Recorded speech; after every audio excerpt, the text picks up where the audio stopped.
Alrighty, here we are. Just need to bring chat back up because I just minimized it. There we go.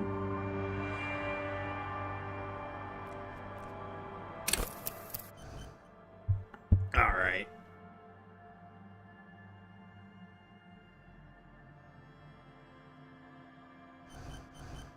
I've had an awful time with building my own. We're going to just go with the Thinker.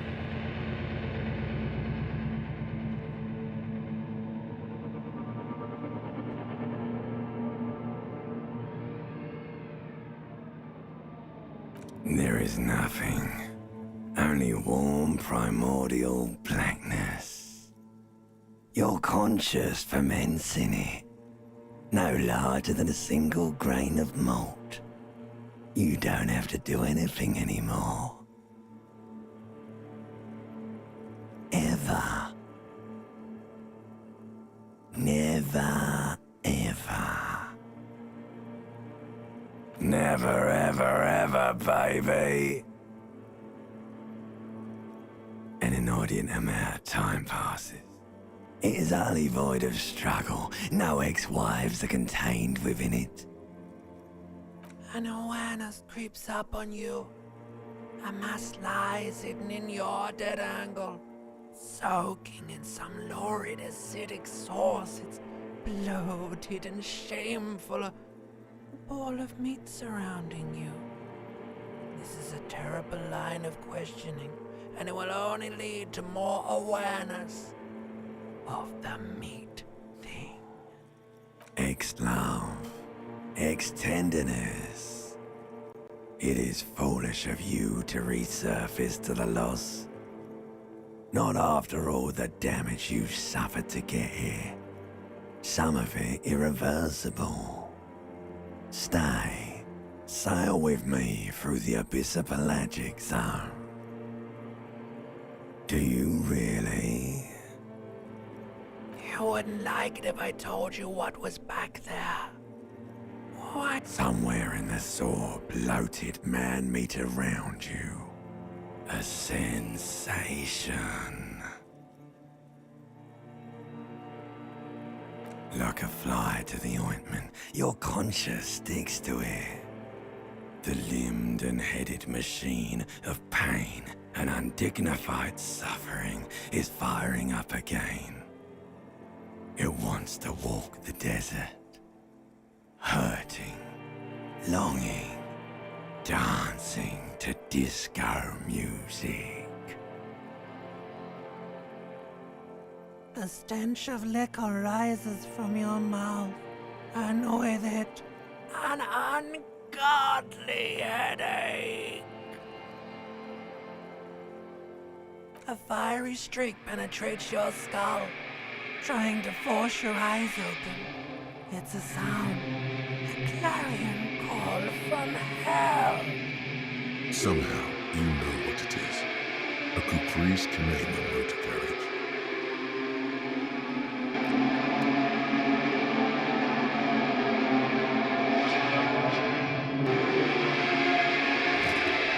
Alrighty.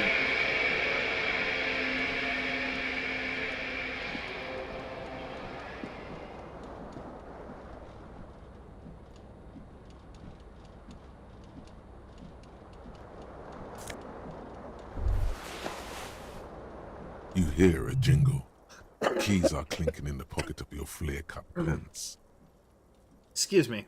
It says "whirling in rags" on the aluminium keyring. There is a single key on the ring. The number 1 is etched on it. It should open the door. The Whirling in Rags is a hostel cafeteria on the urban coast, frequented by dock workers.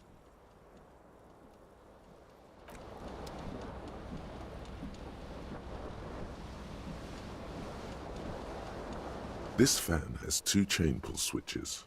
One ends in a tiny fan, the other in a light bulb. A truly horrific necktie has somehow attached itself to one of the blades. The blades come squeaking to a halt. It should be easier to reach the tie now. You swoop up and catch the tie. Snap! It's released from the blade. What you have in your hand is a truly hideous necktie with 4 or 5 different patterns. The knot reminds you of a noose.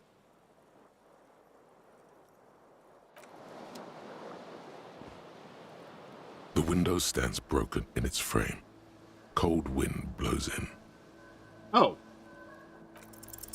The shards face outward.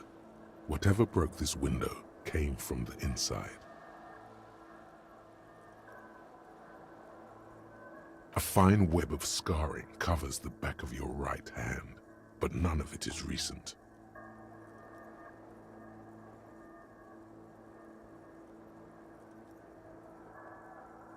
More likely a projectile than a held object.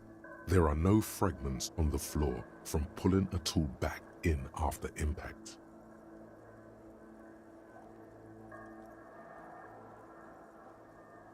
It is too large for a bullet, yet too small for a piece of furniture. You're looking for something heavy and larger than your fist. Like the green shoe that's on the hat rack in the corner, which, coincidentally, is missing its friend. Congratulations, you smashed the window with your own shoe. Now you only have one. If you're lucky, you can still find the other on the balcony outside. The door to it should be outside your room. The cool wind gushes in. Your toes curl up from the cold.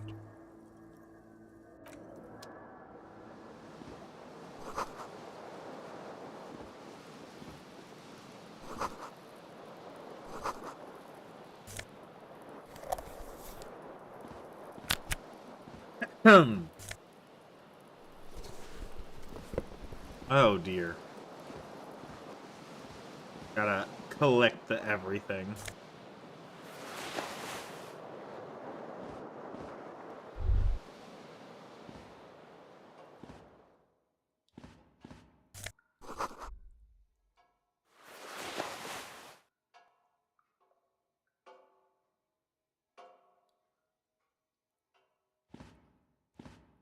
A mirror hangs above a bent and broken sink. In a fierce discharge of masculine energy, someone has ripped half the faucet off. Was this not the same Elo that founds empires and lays waste to cities, virile, uncaring towards the little things? Probably not, no. Hot water sprays from the faucet's base, and steam covers the mirror. You cannot see yourself, just a vague impression of a man. Suddenly, you realize you have no memory of the face that awaits you there, underneath the soft vapor.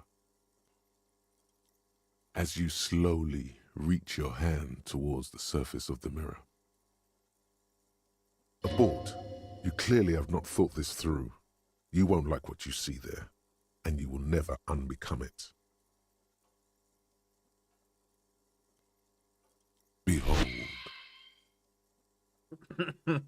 You have no idea who this thing is, do I you? don't know why this is still so funny to me.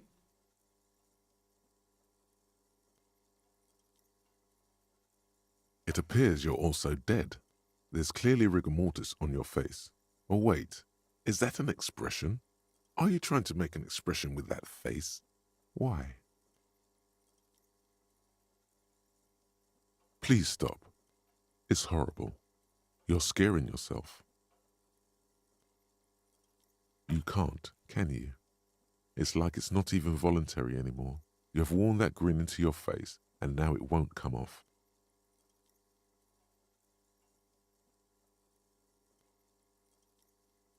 What does it even mean? What is the emotion you're trying to convey?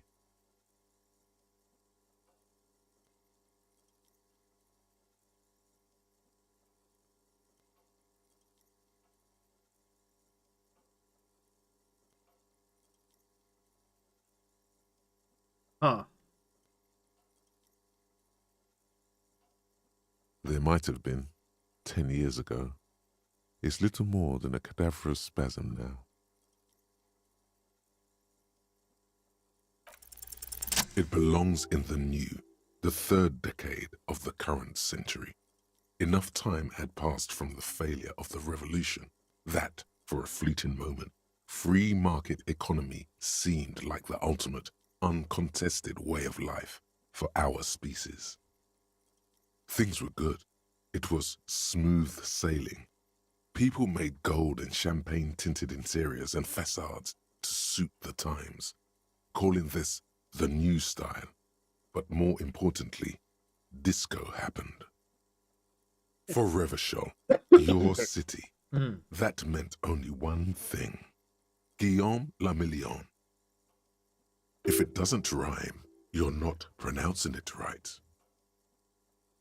Out of the dazzling swirl of disco music, in an open-air boîte de nuit somewhere in Revachol West, Guillaume's blonde mane appeared on the screen. He sang some bullshit.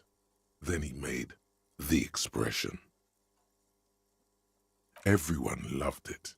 Maybe you thought some of the stardust would rub off on you. Maybe it did. Either way, it's all gone now.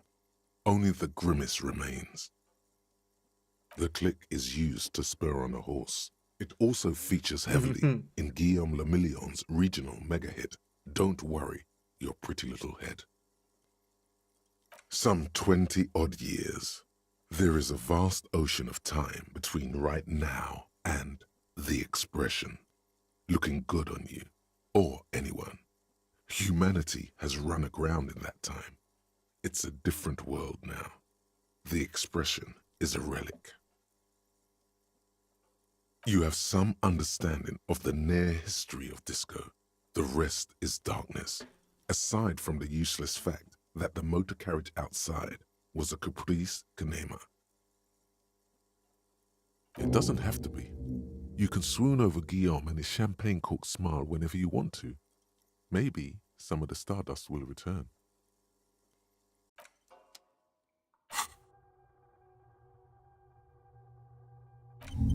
I could internalize the thought. It's -1 logic for head in the clouds. I don't see a reason to not internalize it currently, though.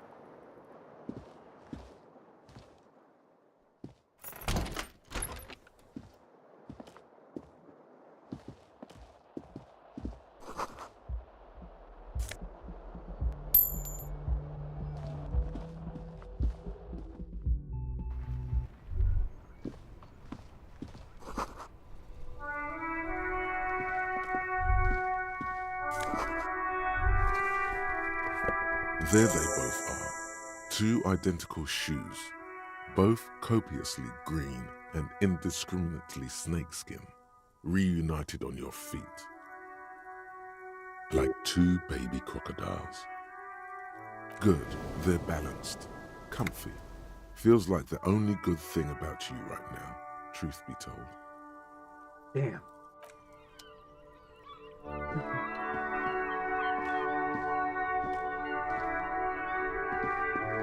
Wait, watch how much you drink, kids.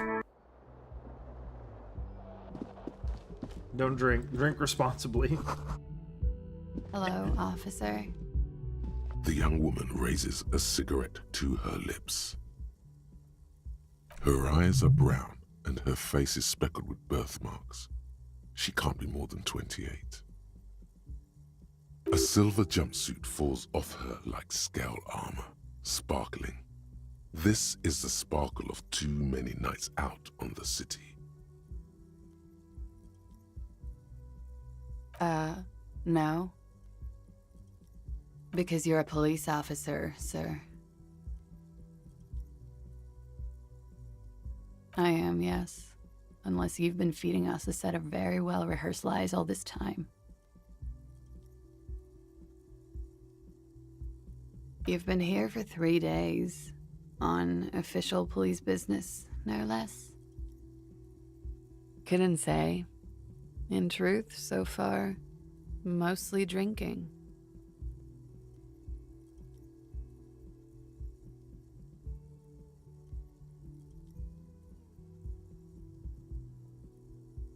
Hmm. Could it be because of the drinking? She hasn't had time to put her makeup on. This is her morning cigarette. She looks tired, her beauty waning faster than it ought to at her age. Don't be so harsh on yourself. They let almost anyone be a police officer. Of course. Be careful, officer. They don't like the police around here. Something stirs in you as she's about to go. Call it an instinct, a need. The need to ask questions. It's like you've said the words a million times before. She looks back at you, a light glinting off her eyes.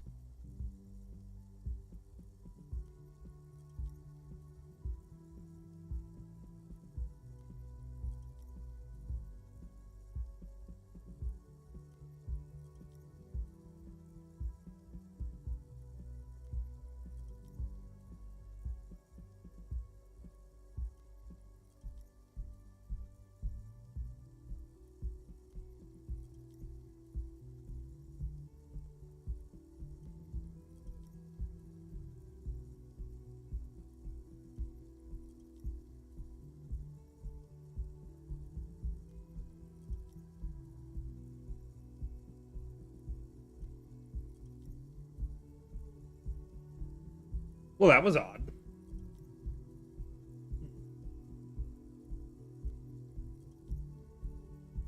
Yes.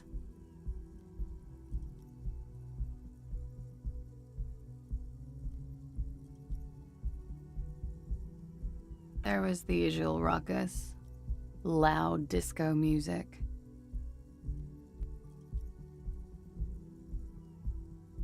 I couldn't say. It's impossible to hear people speaking from over here. Oh, yes. Various artists. Ostentatious orchestration prime among them. Oh, that. Yeah. Whoa. The less said about OO, the better.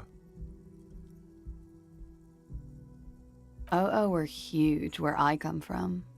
I was very young then, of course, like 7. Life gets hard, but we go on. It would appear so. At around 2 o'clock, the disco stopped and there was a change of pace.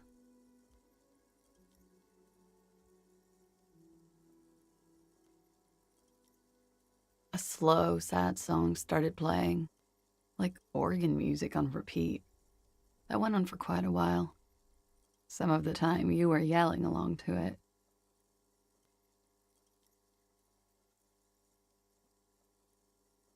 Yes, there was a church in there, a really small church, like the smallest, saddest church in the whole world. It was about that. And also, that it doesn't matter anymore and that we're alone now. It was difficult to tell. The song itself was very quiet and soft, but you sounded like a winded boar, sir. It was hard to understand what you were singing on top of it. Don't be. I was going out later anyway. It didn't bother me. Then you started screaming and trashed the place.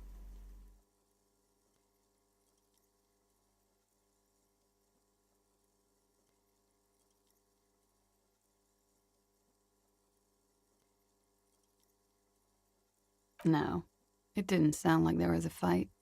It sounded like someone was trashing their room. A window was smashed. The tape player, probably. The song stopped. And furniture, too. A real destructathon.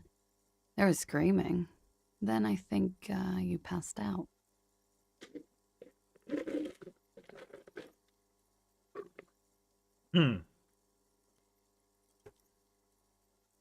There was. I think you screamed that you didn't want to be this type of animal anymore. I may have misheard, but it was sort of memorable. I went out afterwards. Everything was quiet by then, around 4 or 5. And that was it. Glad to have been of assistance.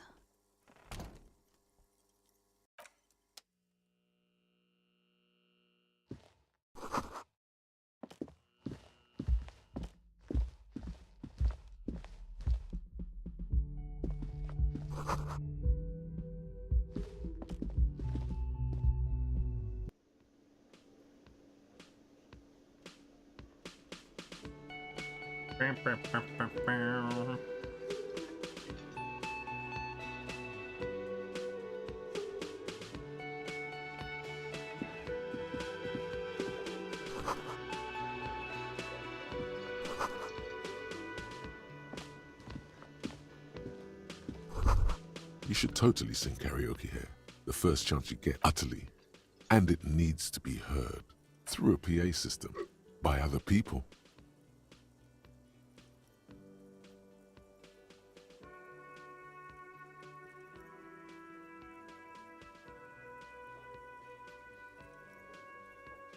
Who is mistakenly identified as a cop for his prominent jawline? Yes, sounds likely. You should probably go on stage and pose for a moment when you're done with this thought. See if it works. You should sing the sad small church song from that tape you found. Thought it was obvious. Serves them right. Wipe that smirk off their face with your sad, tragic, small church song.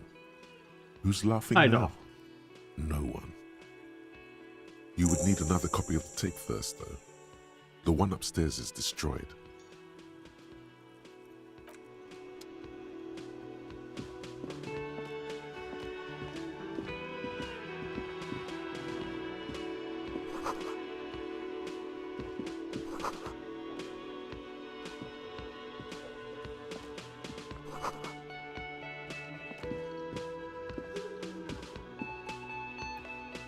A bespectacled man in an orange as you approach.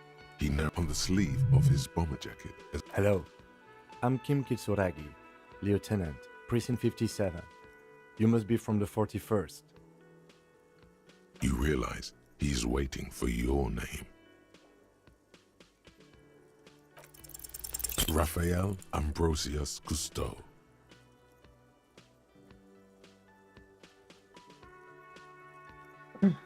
I roll like shit in every game.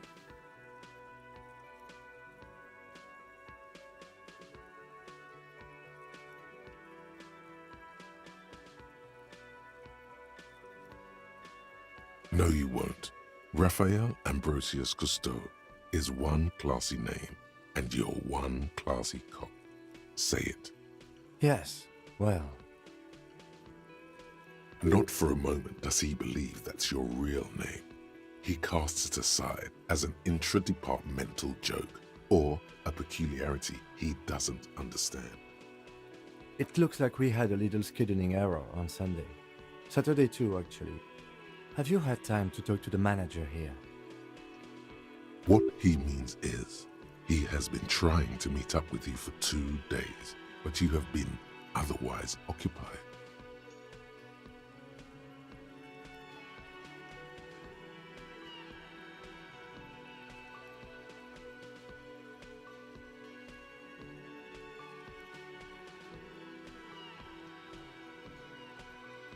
Look. It's because of you. You just eat all my luck. That's what it is. I'm blaming you, because every time I play Clover Pit and you enter the call, my luck is shit.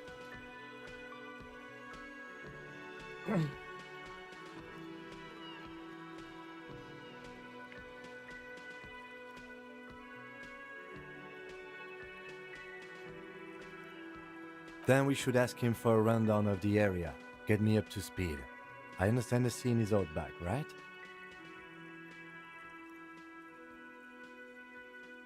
It also wouldn't hurt to assure him the police are finally here. In full force, I mean. Have you mapped out the initial interviews?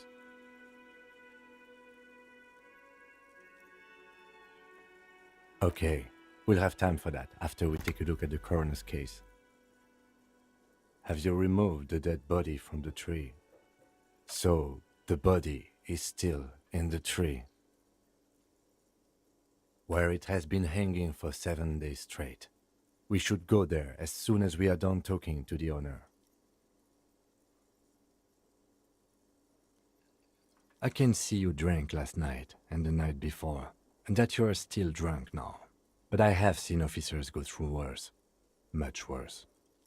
If you need something for your headache, there is a general store nearby. But as I said, the dead body should be our #1 concern.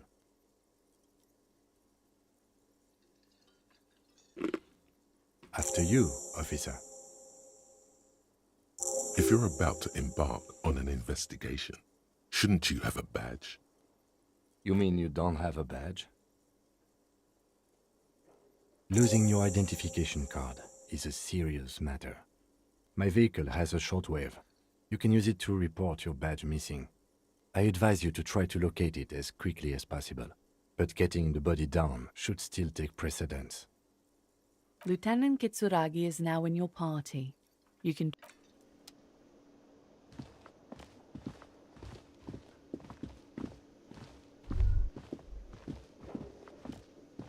A man in his late... Mr. Gart, right? You run this place. Yes.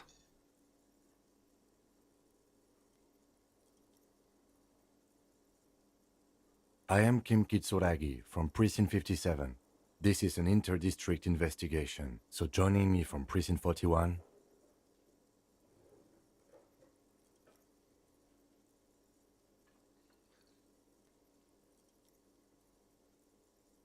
Right. Now, I know it took us a while to arrive at the scene. It also took you a while to call us and report the dead body. It was you who placed the call, yes? No, I only just got here. It was probably Sylvie who called you. She usually works the bar here. I'm only temporarily taking over her duties. Do you have her number? As a matter of fact, I do. This sounds like something you can use to call this Sylvie later. You said you just got here. From where? Are you a local? What, of Martinez? No. I live in Jamrock. I only sometimes come here to keep an eye on the place. This is just one of the many cafeterias I manage. But you still know your way around, yes? In case we need directions. Yes, I know where some things are, but as I said, I don't live here. I just used to work here. And I'm not going to start working here again, if that's what you think. I didn't imply that. Detective. He probably means this is where you step in and ask your questions. His face expresses profound doubt in your having this. Look. Ask him about the body's location before asking if he killed him. People give up information in the more innocuous questions, which you can later use in the more sinister ones, not vice versa. Behind this building, there's a courtyard. They hoisted him up on a tree there.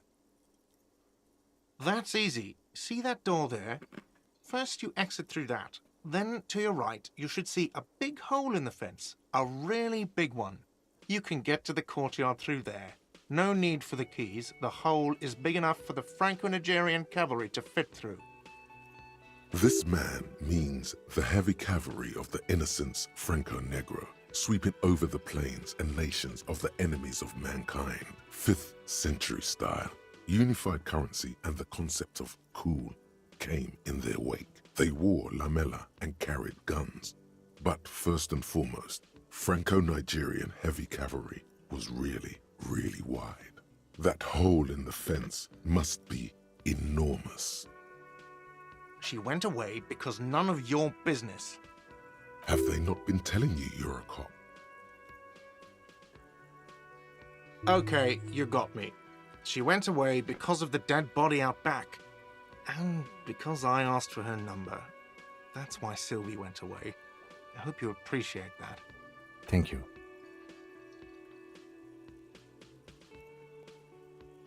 I asked an employee out. She didn't want to come, but felt obliged to. It was a bad idea. Now, what is so goddamn fascinating about that for you? It's got nothing to do with the lynching. Good for you. Was there something else? I'd like to get back to what I was... No, I'm not the bartender. I'm the cafeteria manager. I hope it is. I don't know who killed him. I'm not the police. That's your job. Look, it's worth a shot. This is it. He said they hoisted him up on a tree. Who is this they, if he doesn't know? Oh, people are saying it was the union dock workers, that it was a lynching. The locals, customers, the people who eat here, a lot of dock workers eat here. Sylvie told me everyone knows the dock workers did it.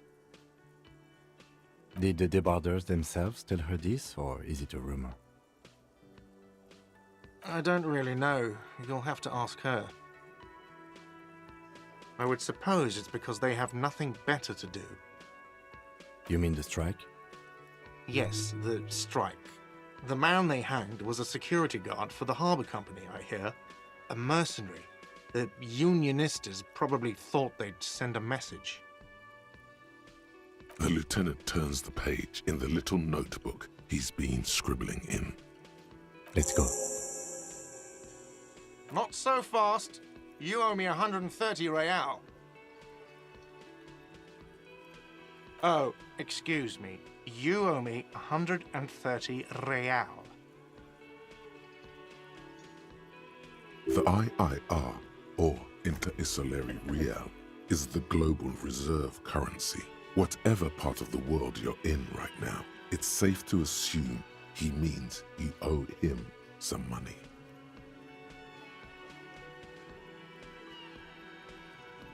Wow, you're a genius. Yes, that's right, money.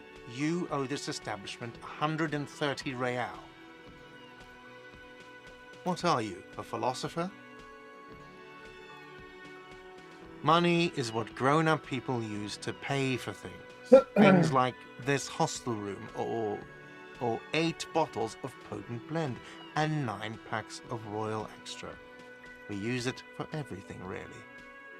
Yes, it is. No, you see, that's 40 cents. Cents are a form of currency 100 times smaller than the real. I'm not even going to take this. Come back when you have 130 real. The cafeteria manager stands silently, looking at the coppers on the counter before him. Isn't it evil? The order of magnitude between what is asked of a person and what they have. There's a shuffle of nylon as Lieutenant Kitsuragi looks for something in the pockets of his orange bomber. I'm sorry, but he has to pay. I can't let him stay here any longer if he doesn't. If he doesn't have the money by tonight, then... Officer, maybe you're better off working this from home for now. You live in Jamrock, right? It's not that far away. I'm sorry I couldn't help more. You should take this up with your station. I have a shortwave radio in my car, okay? We have to get this investigation started now. Good luck.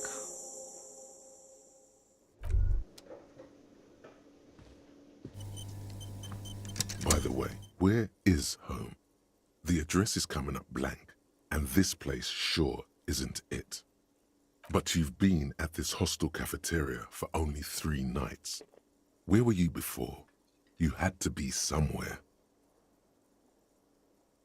You don't really know, do you? A vague, blackened image doesn't sound like somewhere you can stay if you run out of money. You can try. Run some addresses in your head when you get the time. Maybe a street or an apartment will appear.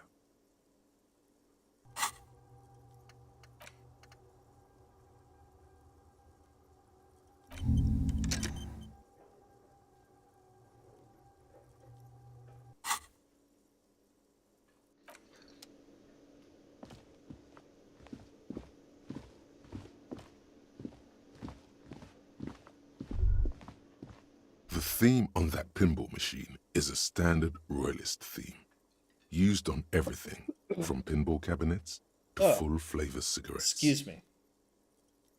Clinging to a picture book version of the past century, waiting for the king to come back and cast out all the profiteers and homosexuals. Basically, imagine a yellow plastic crown with a liquor brand emblazoned on it.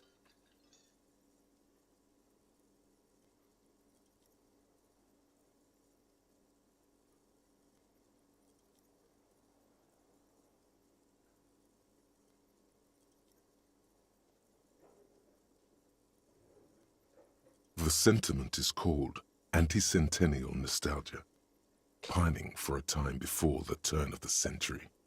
It's common even now, after 50 years.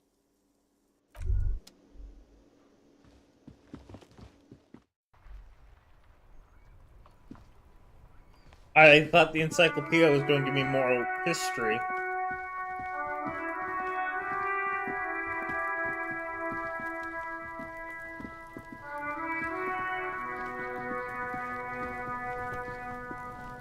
This trash container is locked. The sliding lid has a padlock that says, "Whirling in rags." The body is downwind from here. Maybe you prefer the smell of garbage to the smell of death. We could try using a pry bar. There's one in my motor carriage, or we could ask for a key from the manager of the Whirling in Rags. He probably has one. He might also have information. This is better than the pry bar idea.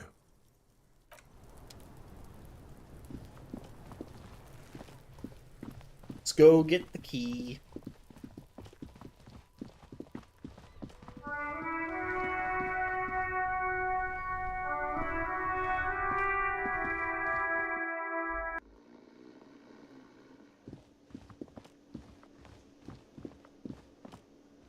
Can I help you?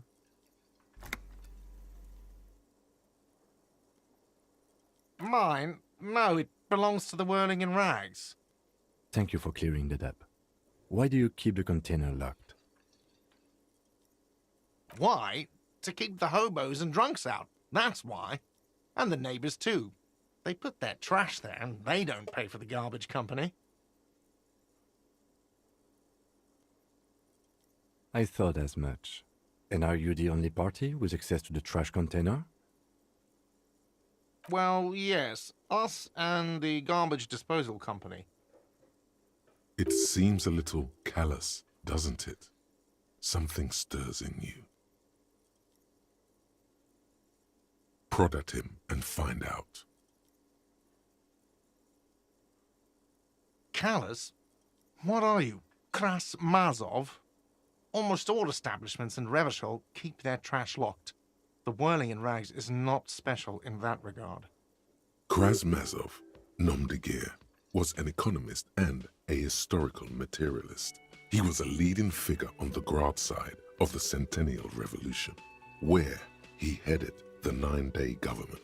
Mazov is considered the father of scientific communism, Mazovian thought, or Mazovianism. No one was implying you were, officer. Where were we? What do you need them for? It concerns the case. Please cooperate. Just bring them back once you're done, please.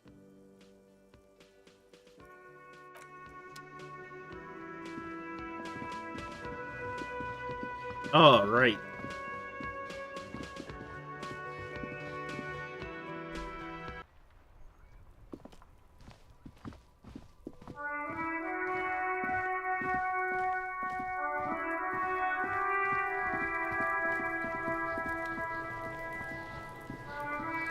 This trash container is locked.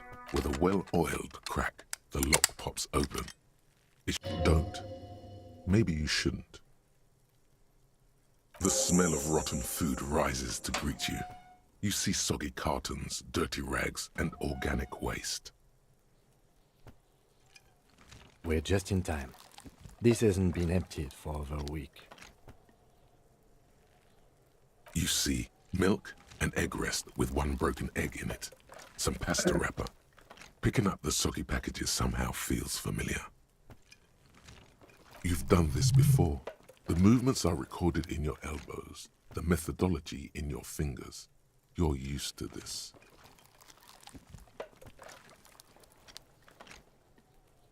No, searching for evidence in the trash. A box falls into pieces in your hands. Batiste Soleil cereal.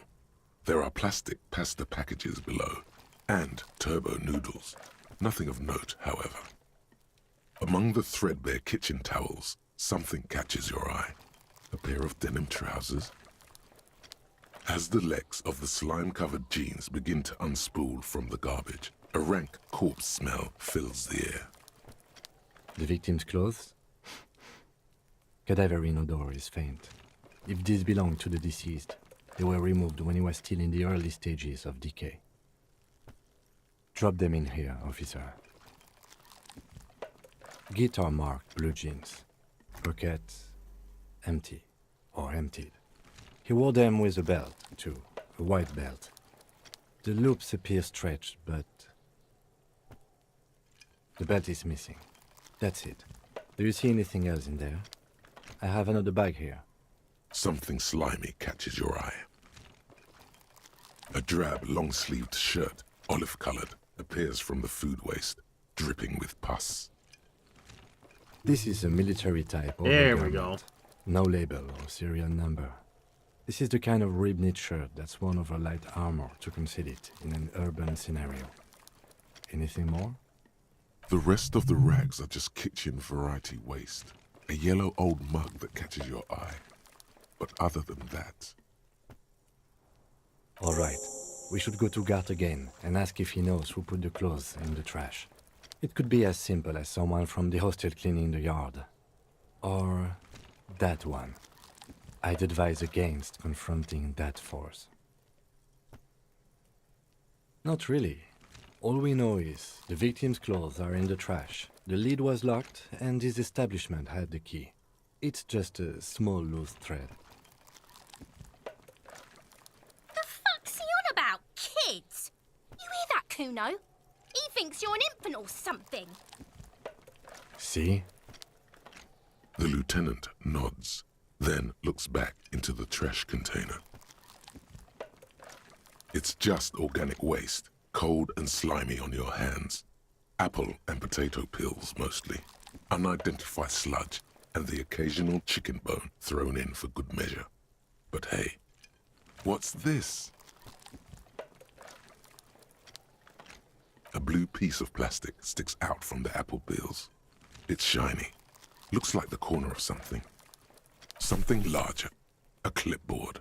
A blue plastic clipboard with moist papers hanging from it. They look badly damaged, but you can still make out forms and notes, written in a man's handwriting. Officer, is that your paperwork? It is. Look. The plastic has the RCM street grid on it. You've even got an autopsy form in there. If you don't mind me asking, how did this get in the trash?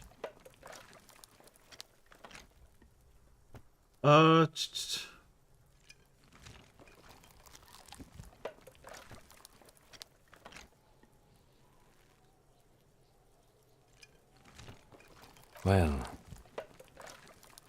lucky we found it. You should take stock of what remains, just to be sure some has not made it into the hands of the RCM's adversaries. Organized crime and the like. There might have been police secrets in your notes. It would also not hurt to start taking notes on the case. Now, tell me what your eagle eyes see. Or are we finished? Some items, such as the ledger you found, are interactable. Go to your inventory and select the Interact tab to read your paperwork. The container sounds a muffled gong. That's one thing off the list. I think we got it all.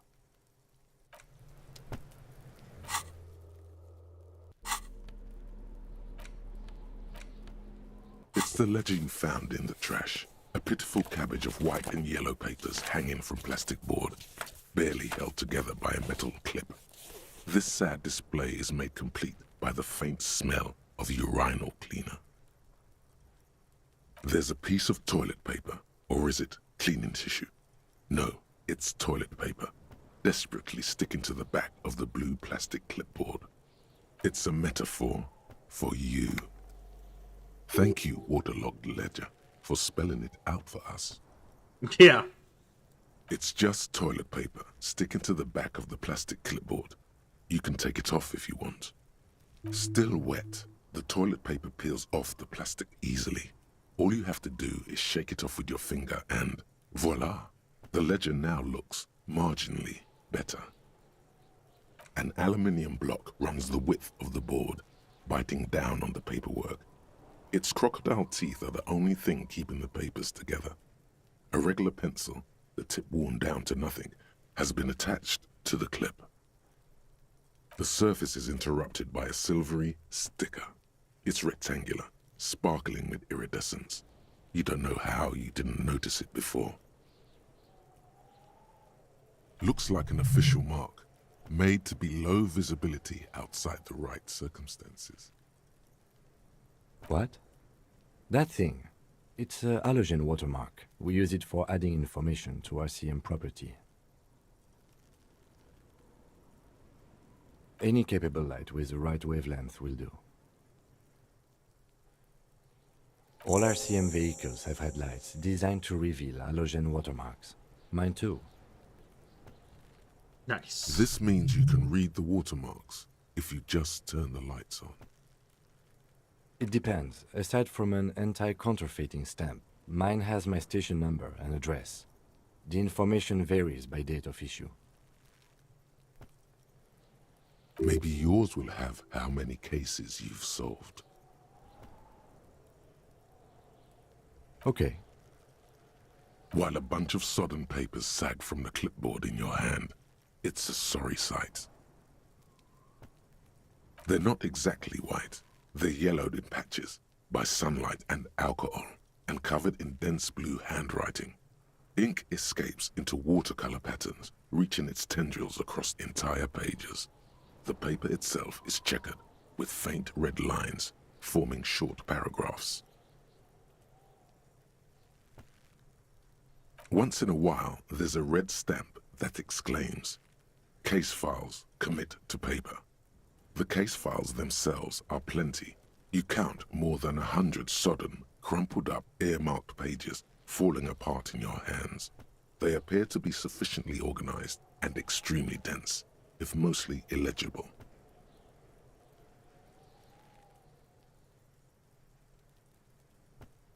Work, strife, poverty, the Jamrock Quarter. These are handwritten logs of investigations dating back to January 51, this year. The exact number is hard to estimate due to missing pages and an odd naming convention. But there are at least 20, maybe 30 cases undertaken, not completed, mind you.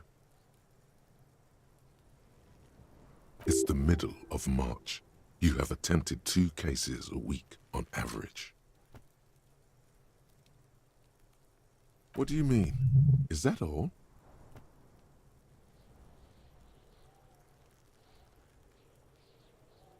Huh?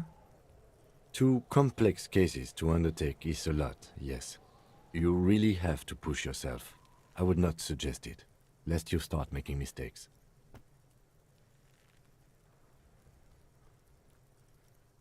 Two? That's a lot. I didn't mean to say you are making mistakes, by the way. That was presumptuous of me.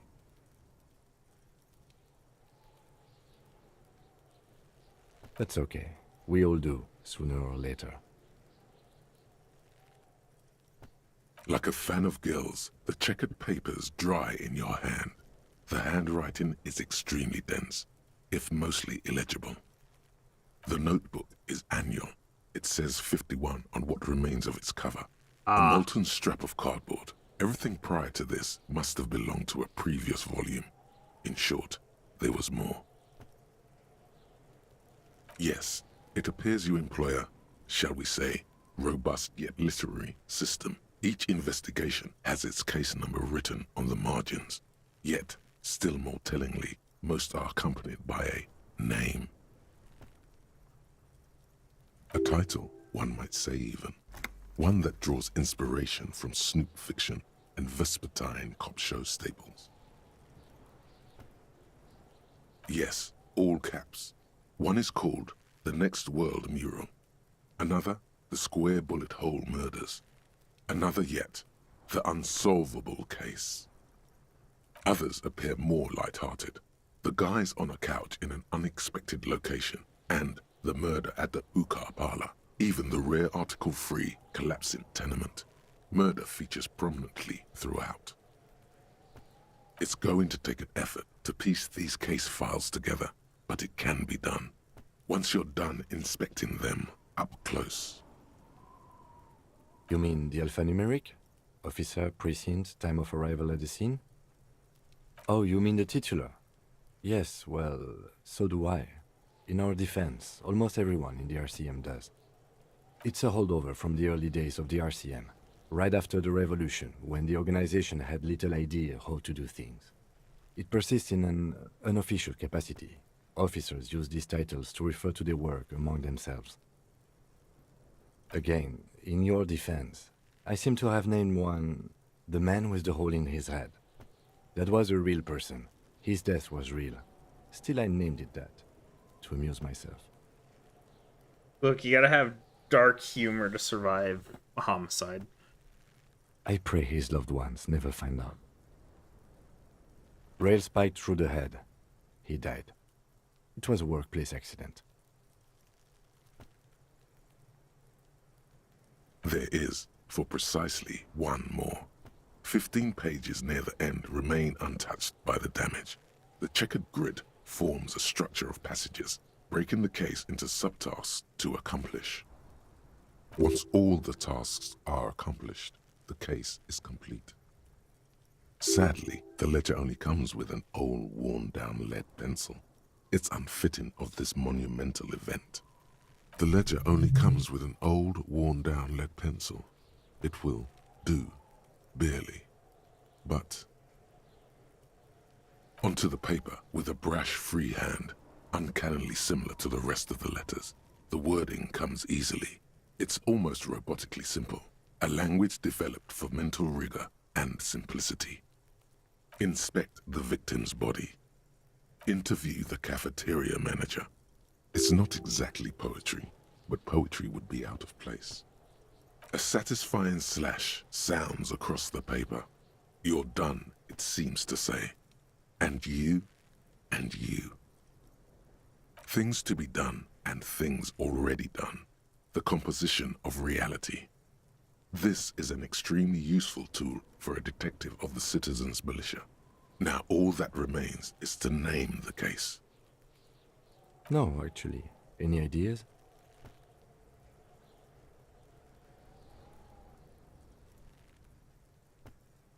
Great. That's great. That's actually what I was thinking too. The Hanged Man. Good, strong name. We have a very good name for the case now. I'm going to start calling it the Hanged Man.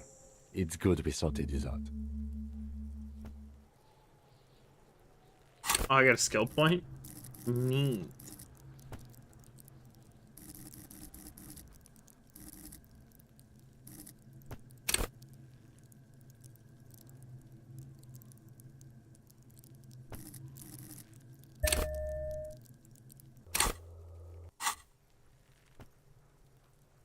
You don't exactly close them, so much as distance yourself from the smelly papers. They're a little further from your nose now. It's proving to be harder than expected. You just don't have the intellectual rigor to patch the quilt back together. Try Oh again my later. lord! Rolled like trash.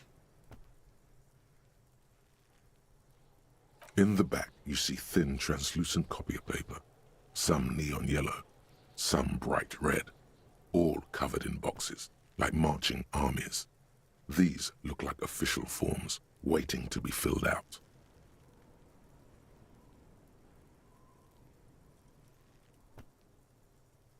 Then rip them from the binder and hand them out, according to type of form.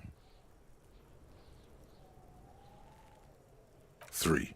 The topmost are misconduct fines. The middle ones are station calls. And the bottommost are field autopsy forms. Each is easy enough to make sense of. You don't have to be an intellectual giant to do police work. A monetary penalization ranging from 20 to 250 real. Severe cases allow for 1,000 real, but that requires special paperwork. The details of issuing these fines are spread out over the rest of the fields. But they appear pleasantly vague. These are quite sinister in tone. They give a date and time for the person to appear at the specified precinct police station. Below the call are the criminal charges you risk by not appearing. All in a print so small it could be considered downright cute. A dozen pages of thin copy paper, bright red in color. You see the parameters of a deceased human form waiting to be filled in. Age, sex, condition of internal organs.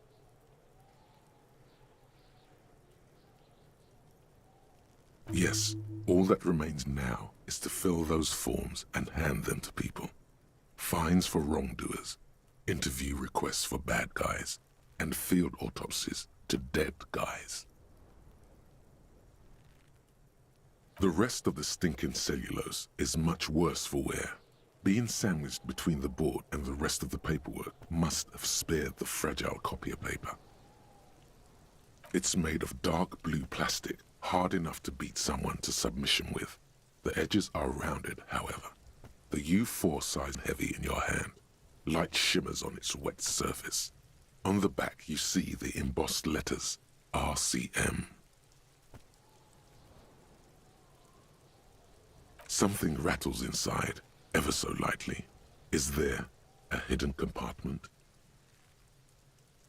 And something small inside, light, made of paper or cardboard, or dried flowers perhaps. Permeables. It's not hidden per se. The compartment is made for permeable materials that would get damaged if something happened to it. The plastic shimmers like lapis lazuli, but it is not see-through. You cannot see to its center.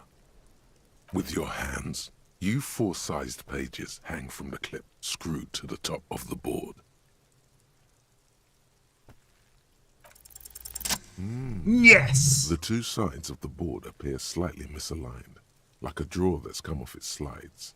If you bend the plastic on your knee slowly, the slides snap back into place. It should be possible to just, Without resistance or sound, the two panels move against each other. The compartment is now open. 2 ticket stubs and a handmade postcard.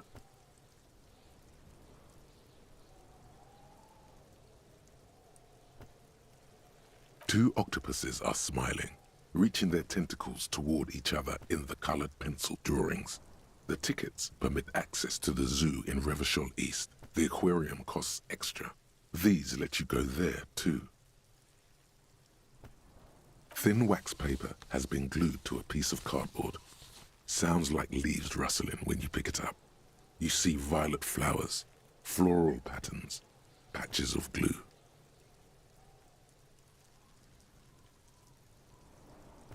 Familiar handwriting lines the inside of the card.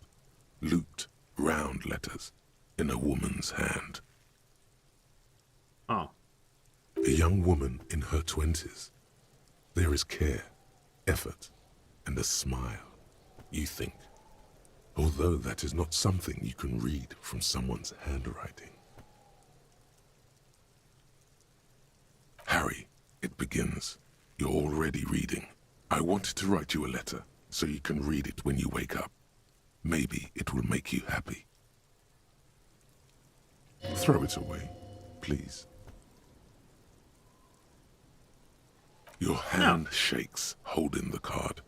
Every morning when I step out and you're asleep behind me, it says, I find a little piece of sadness in me I carry it in my chest, down Voyager Oh. Road. Every step I take, it grows. By the time I reach the fuel station, it has filled me entirely. I step onto the light rail and look back. Sparks fall from the bow collector. I know it will be like this until late afternoon, when I get off the 42 and walk back to you. You. Every step I take will get lighter. It almost makes me run. Sometimes I do.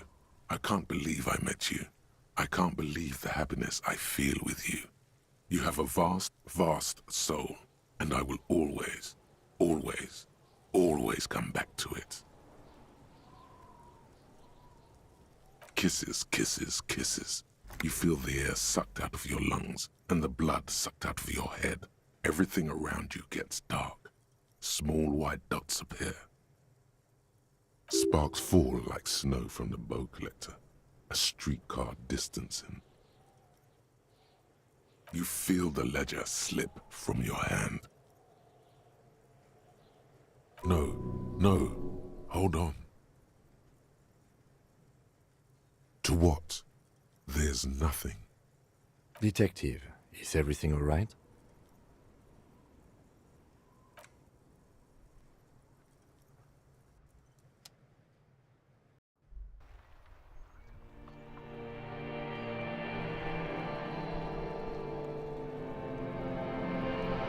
Huh?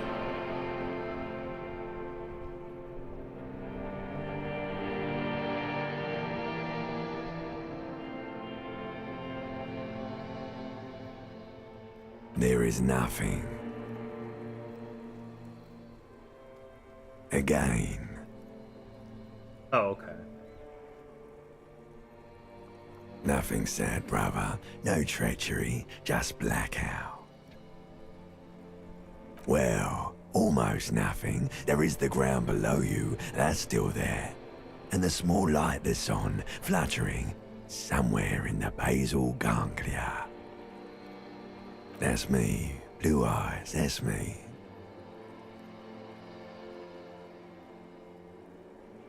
Who was what? He speaks of the sickening longing, the unwell emotion. Even in the darkness, he's grasping for it. Still trying to hold on to the great sorrows slipping in the water. Slimy.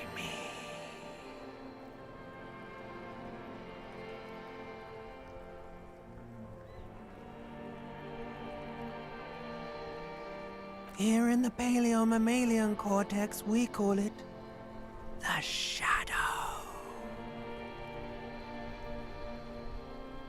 Because it's always there. Tell him. Tell him.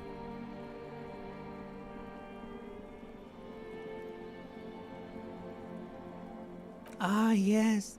In the olfactory system, they call it the apricot chewing gum scented one. It's unhealthy of them to linger on it so. But as they say, what do you do? It didn't smell nice. It smelled like betrayal. Ugh. Bloated corpse of the past resurfacing. Don't prod at it. It will start moving again. There is no Voyager Road. There are no roads, no houses, no lights in the windows. It's all on pause. Yeah, man. What was that about? You think they would let you? Until you disintegrate into biomolecules? No. Someone is breathing on your face now, inspecting your pupils, stupid idiot. Oh, but you are. They're pouring something on you. Something in you. It's delicious. Glowing lights on a dashboard emerge out of nothingness. In the upholstered cabin of Lieutenant Kitsuragi's motor carriage, seated in the driver's basket, the air is thick with leatherworks and heavy fuel oil. Cold water runs down your chin. Drink. Water. The water is cold, silvery, the stuff of life itself as it pours down your parched throat. The pounding in your head recedes. The darkness parts. Drink. You have... With greedy gulps, you down half a liter of cold water. Some of it spills on the driver's seat. The lieutenant pays no heed to it.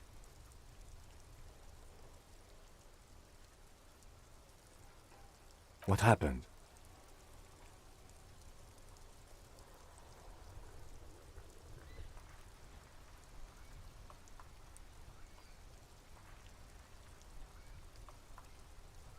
That does sometimes happen. He replies with such understanding, it's as if the burnt-out ruins of the past were an occupational hazard. Athlete's foot for cops. Damn. You dropped these. Are you okay to proceed? Good. The Ledger of Failure and Hatred is a special item that can be used both as an interactable and a tool equipped in your held slot for skill bonuses. Find it under the Tools tab in your inventory. It gives skill bonuses?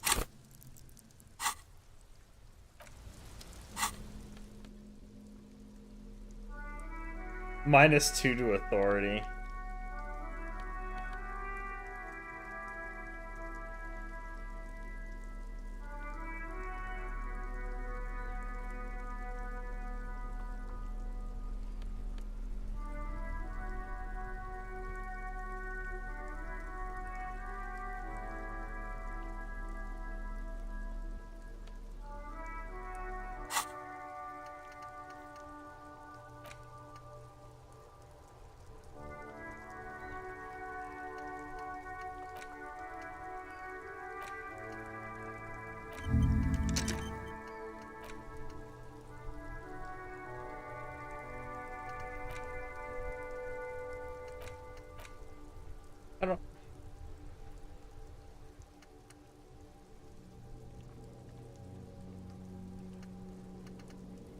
I don't know how to unlock new slots.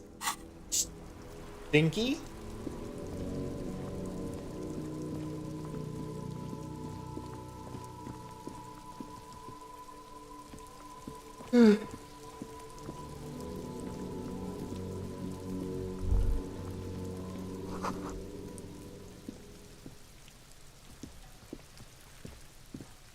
There are several footprints in the mud, left by work boots. Anywhere from 6 to 12 pairs have walked here. Maybe more than 12. No, 8 pairs of boots have shuffled back and forth in the mud. 1. Standard work boot, steel reinforced toes, number 46. 2. Standard work boot, steel reinforced toes, number 44. 3. Hobnailed work boot, steel reinforced toes, number 43. 4. Standard work boot, number 45 or 46. You don't know. It's a miracle you can tell the prints apart as it is. The cold must have preserved them. 5. Another standard work boot, steel reinforced toes, number 44. 6. An aberration, light as air, even pace, same make of boot, but number 41. Impossible to tell. Could also have been an adolescent. The gait is undeveloped. You're not bad. It's as if the whole world darkens. Everything else has a thin film of unimportance on it, and the tracks burn in the middle of it, in a strange, beautiful way. 7. The glowing outline of a standard work boot, number 46, but the imprints are twice as deep as the others. The weight exceeds 200 kilograms. 8. And yet another standard work boot, number 44. There's an aberration in the pattern of the sole, however. The right sole is smoother, more worn. How many? I was pretty off then. I counted 20. I never got the hang of it. Hyperopia. Do you see anything out of the ordinary? A woman or a kid? Understood. Anything else? 200? Could it be the combined weight of two people, one carrying the other who's tied up? Let's say a heavily built worker carrying a similarly built, soon-to-be-dead man. He might be right. 200 kilograms of living weight is unlikely. Possibly, yes. But why? Yes, they could have used a makeshift stretcher or just march him up to the gallows. Even easier to carry on a stretcher, or between two men. Anyway, it's for future consideration. What else can you see? Interesting. Let's name it the odd soul. Someone operating a workbench with a pedal? Like a joiner at the harbor. Or maybe a drummer?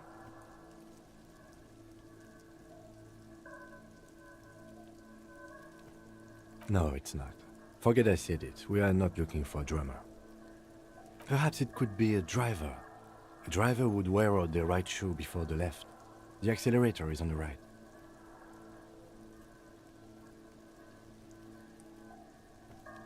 We should keep our eyes open around the traffic jam. See whether anyone strikes out as a potential suspect. Seems prudent, no?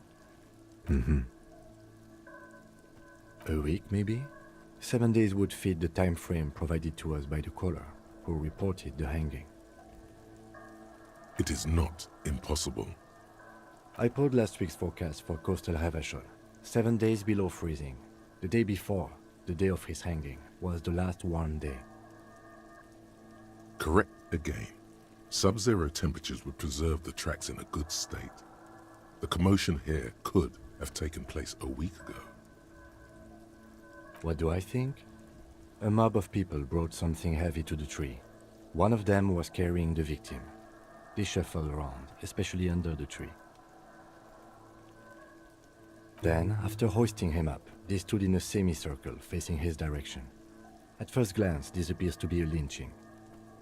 Indeed, they all stood in a row here and looked at the tree. Yes, everything fits so well. Carried him over, hoisted him up, watched him hang. This is easy. The lieutenant's eyes narrow. He's thinking to himself. Either way. What else?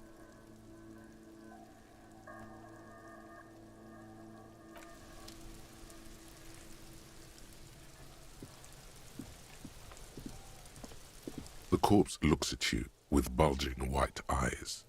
The face around them does not look human. It's swollen and ready to burst. His lips are fish-like and his tongue like a ball gag in his mouth. You seem to be holding your breath. A cargo belt twists his neck at an unnatural angle. The body below appears stiff. It's letting out an ungodly rot. The smell seeps in even through your clenched nostrils.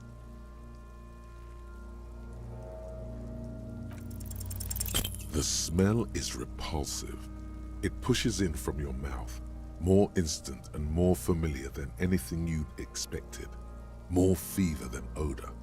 It fills your mind, flushing you from within.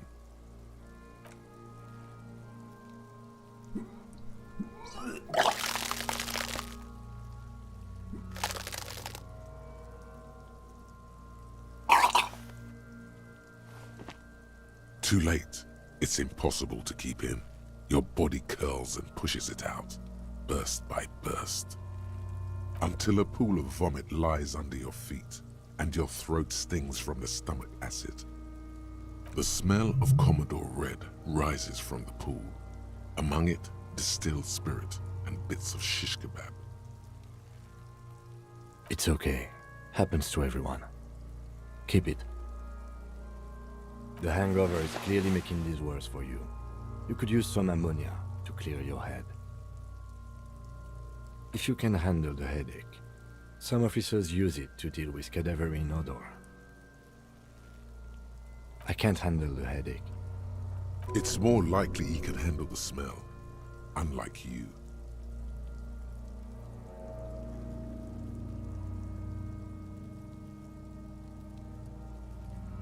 There is Frit nearby, east of the hostel. They usually have a small apothecary. If they don't...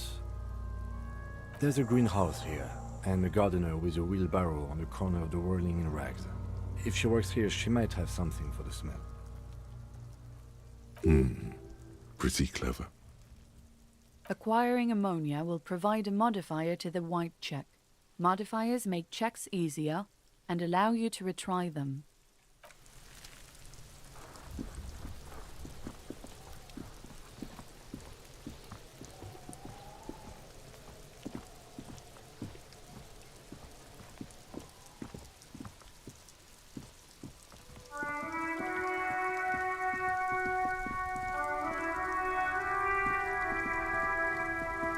The RCM in Martinez.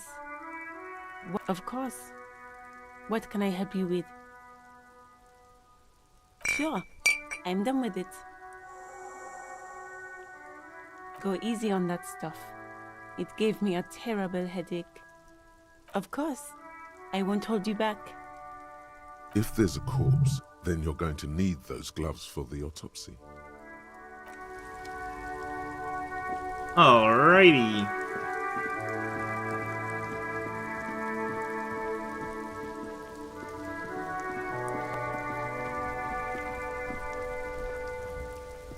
There he still is, looking right through you with his white eyes. The body below is entirely... The ammonia only makes it worse. The combination forces tears out of your ducts. The second time, not so much.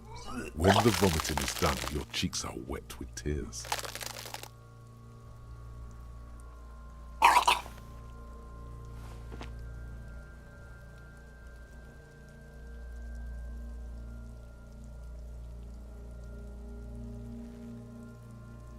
Nor does the wind right now. I've seen strong men turn themselves inside out for hours. You are facing tough odds here. Alcohol withdrawal makes it considerably harder.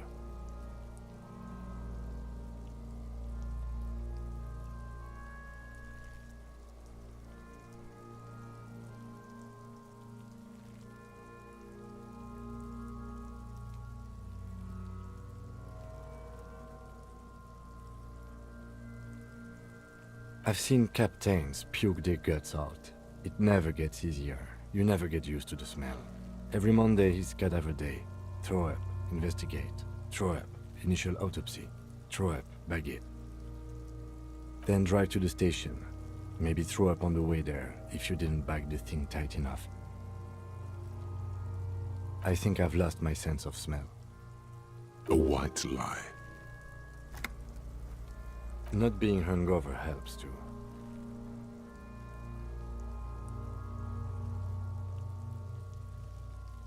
That's probably a good idea. Clear our heads. But before we can do that, you need to get your shit together. We should go talk to the locals. Find something else to do while the wind changes. It's pretty bad right now. You've gained a thought. When this dialogue is over, go to your thought cabinet and internalize it with special bonuses and effects. Give it half an hour. Get yourself together.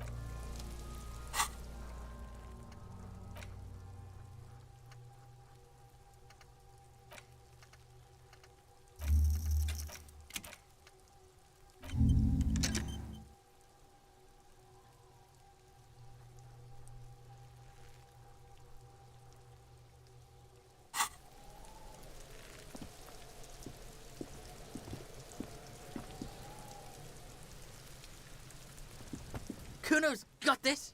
If there ever was such a thing as an ugly kid, then this is it. He's almost exquisite in his ugliness, like a gremlin. Oh yeah, nappa gumpy, Kuno!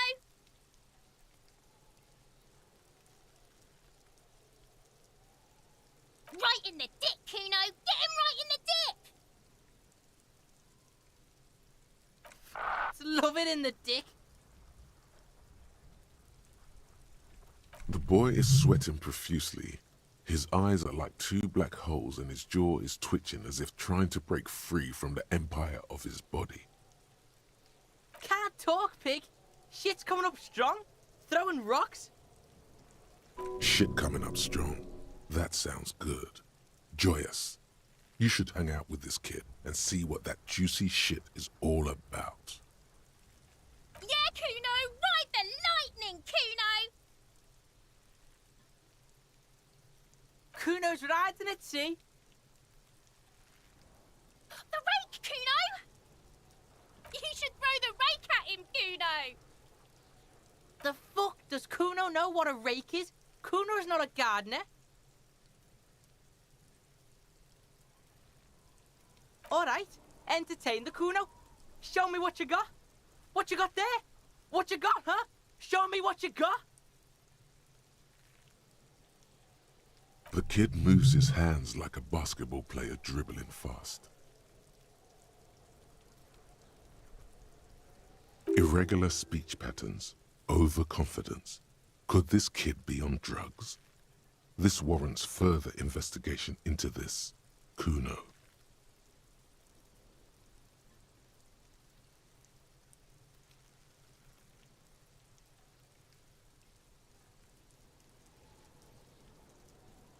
Shitload, pig. What's your question? Don't tell the pig shit, Kuno!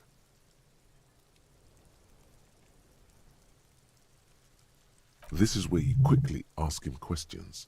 Real cop questions, like a cop.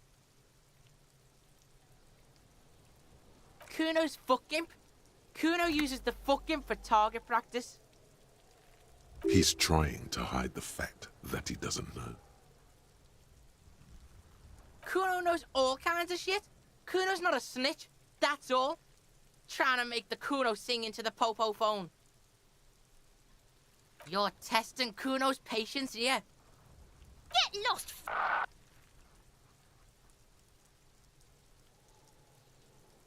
Right, pig? This is where Kuno plays with his little wooden choo-choo. What do you want with it?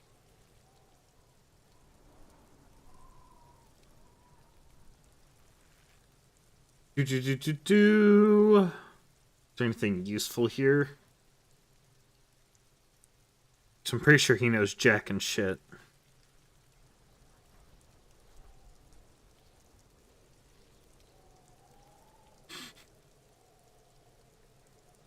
Don't be wondering about Kuno's shit, pig.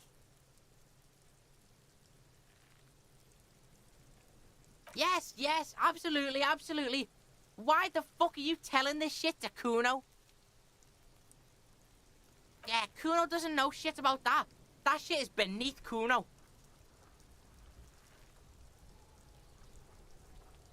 Listen. Kuno doesn't care about this small-time shit. Just listen. Kuno saw what you did there, dumpster diving. Sad shit. Kuno could hook you up with some sweet rags.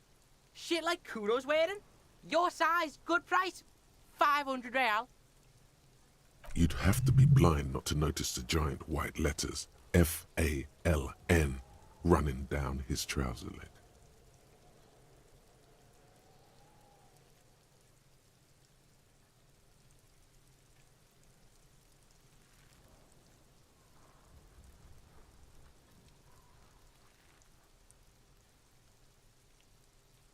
Whatever. Kuno was trying to help you, but you're too fat for falling anyway, pig. Yeah, whatever. Kuno doesn't give a shit. Kuno doesn't fucking care.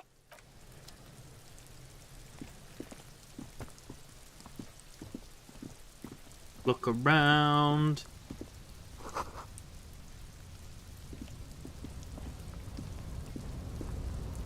inconspicuous pile of the roofing material Eternite.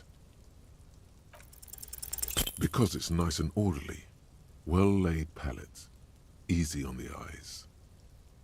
Rhythmic pattern calms your mind. Mammals like this stuff.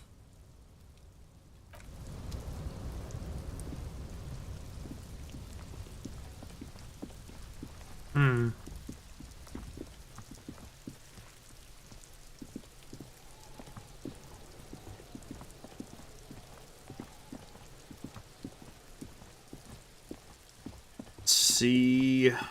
Well,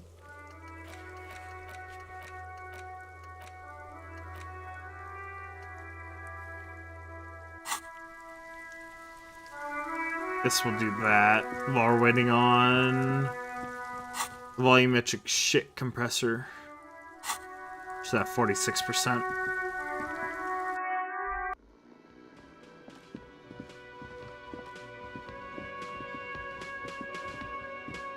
Can I help you?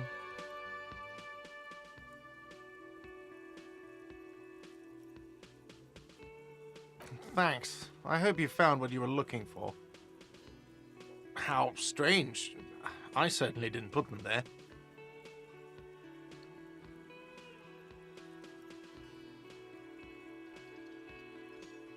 Sylvie had the keys before I got here, and I can vouch for her. I can vouch for all my staff. None of us would tamper with the crime scene. The trash collection service, CS Municipal. I don't see why they would put anything in the trash, though.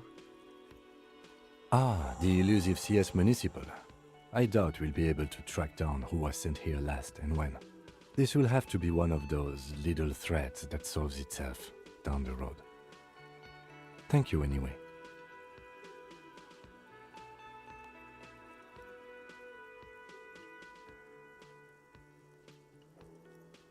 Yes?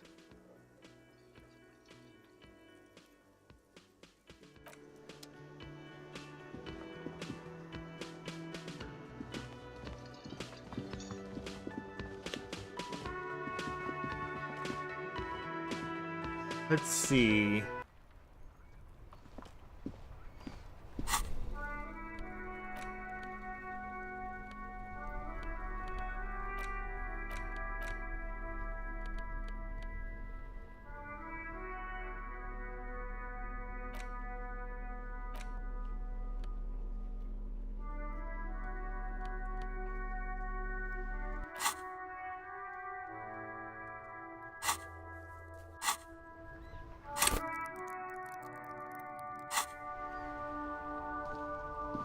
Try to find the odd soul, I suppose.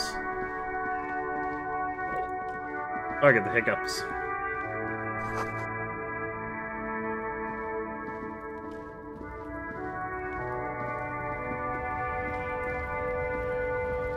Welcome to Revachol.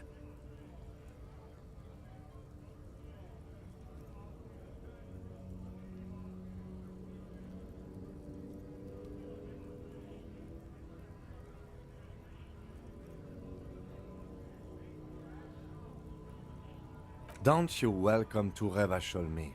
My grandfather came here from a 3,000-year-old racist isolationist culture, while your ancestors came to this island a mere 300 years ago. Huh?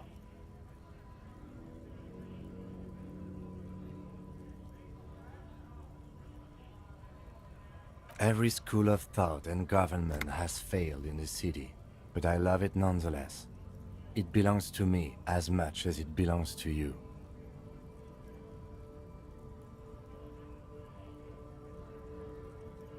It's men like you who keep Revachol divided, making it that much harder for everyone to climb out of this post-war limbo. Oh, okay, now I'm getting out what's happening. What he means is, fixation on the Revacholian nation makes it harder for Revachol to actually attain self-determination.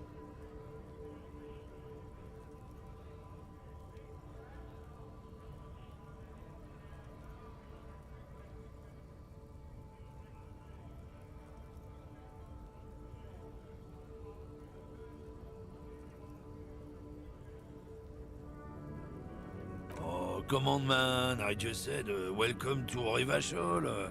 It's a lorry driver thing. I know exactly what you meant.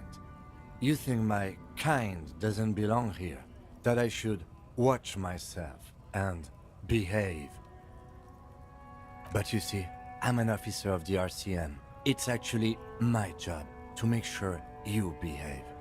I would advise you to remember that.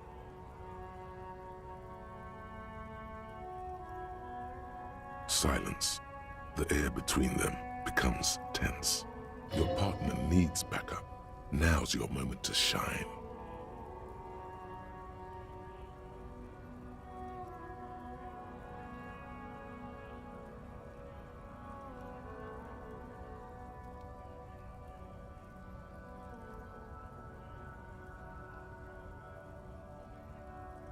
You two make a cute couple. You know that? The lieutenant exhales and resumes his regular calmness. Whatever you say, officers. He smells of heavy motor oils and his breath of high tar content cigarettes, probably Astra Whites. Oh, not much anymore. I'm here to pick up some cargo, but the dock workers are on strike, so it's a sit and wait on your ass situation. Apples. Bullshit. Apples is exactly the kind of thing you'd say if you had something to hide. Yeah, apples.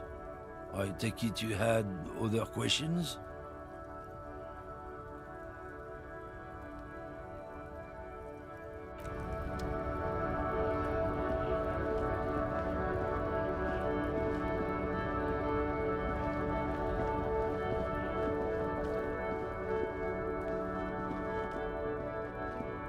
Hauling apples in the middle of what seems to be winter?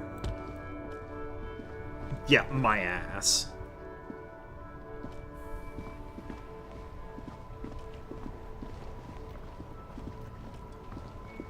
Oh, there we go. That's much kinder. I didn't realize I was, like, hyper zoomed in.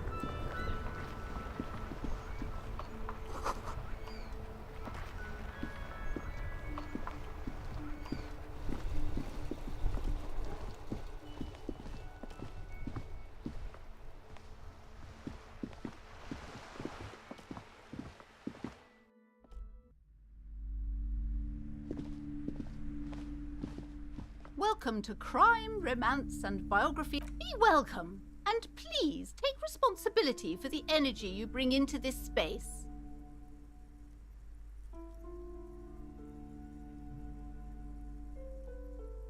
I am the proudest owner of our little shop of culture.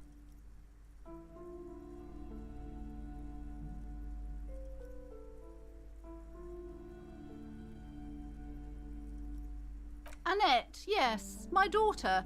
I hope she wasn't slacking off again with her nose in science fiction. Tell me, was she at her post doing her job like a proper girl? Wonderful! Did you talk to her? Why not? Was she not friendly enough? Were you not compelled to talk to her? Oh yes, okay, that makes sense. It's working then. Yes. Do browse our book, sir.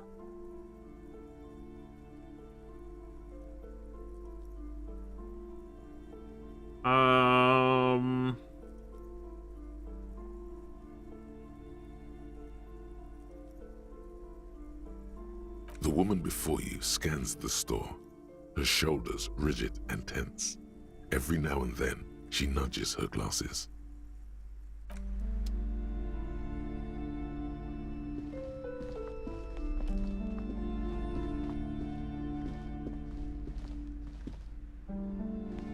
These shelves are overburdened with books from the same series.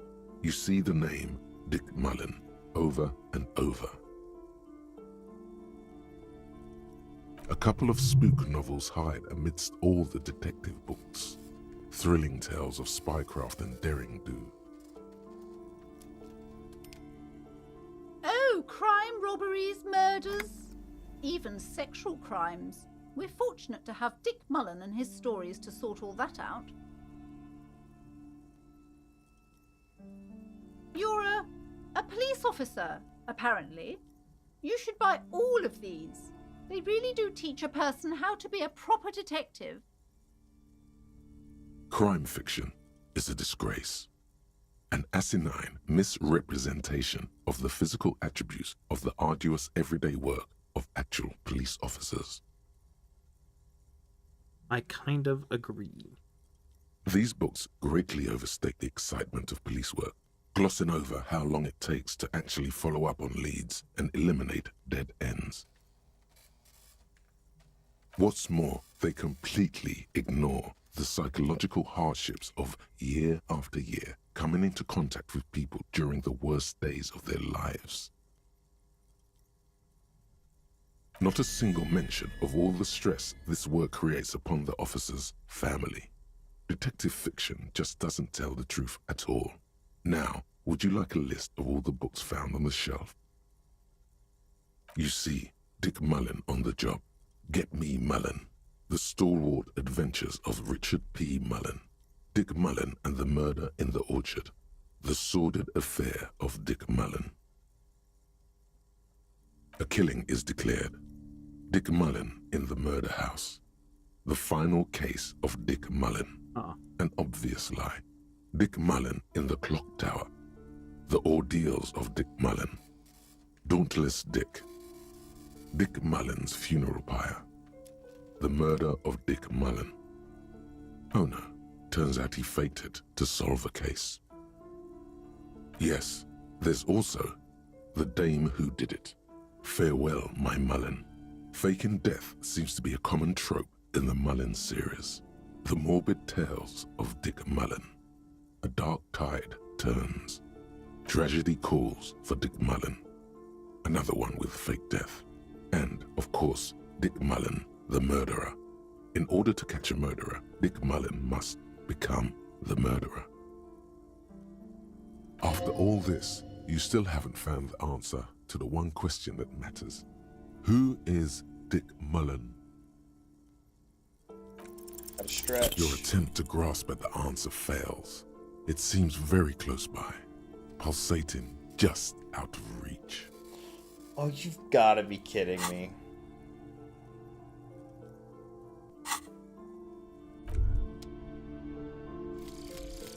Volumetric shit compressor.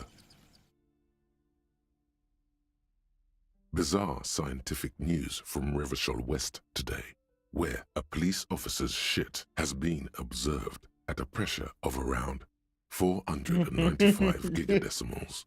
These metallic hydrogen levels of shit togetherness were thought to exist only at the center of collapsing stars, not law officials.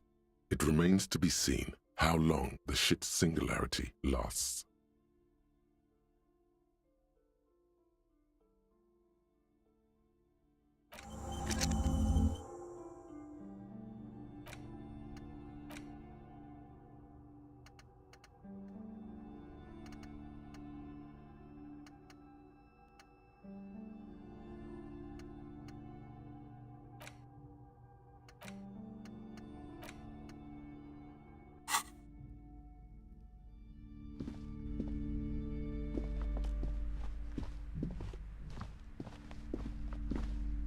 I guess I could go try again.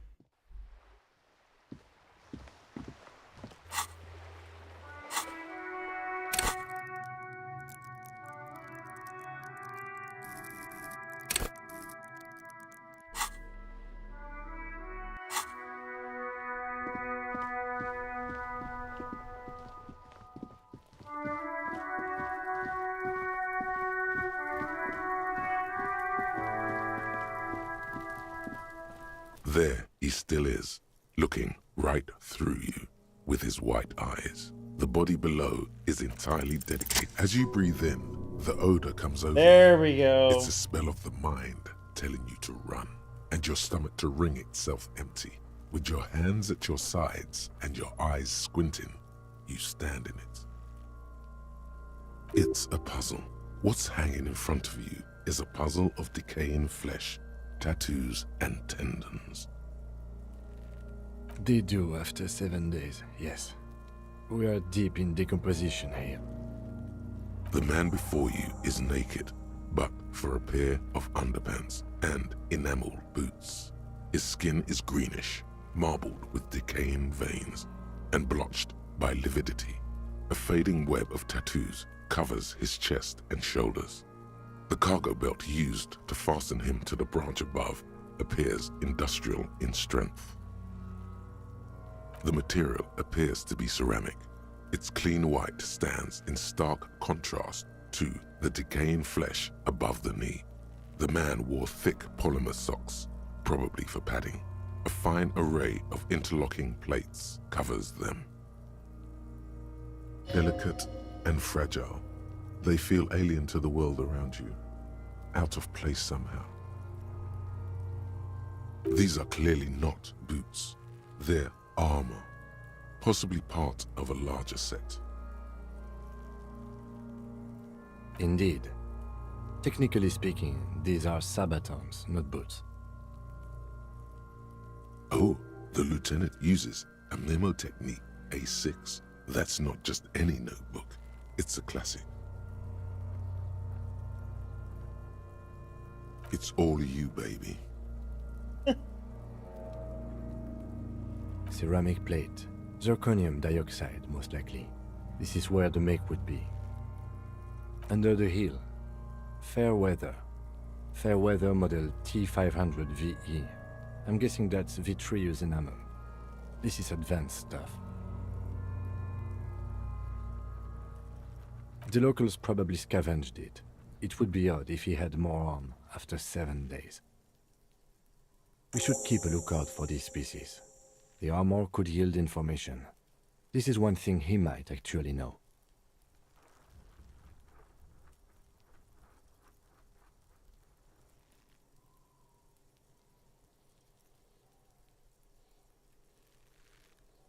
The sabatons dangle off the man's decaying form, ageless and synthetic. It is. It's expensive. We've requested similar material for our tactical units for years now. The constabularies deemed it too costly. In that time, we've lost 6 men to semi-automatics. For a full set, about 4 years of wages. Damn. For the northwest region of Revachol, an officer's average yearly income is 5,500 rial, unadjusted for rank.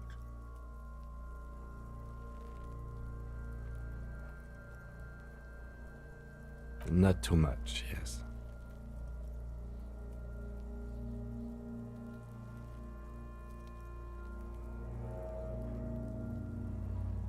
It's a sorry situation, I agree. That's for us to find out. Mr. Gart implied he was security personnel for the harbor company. This confirms my own assumptions.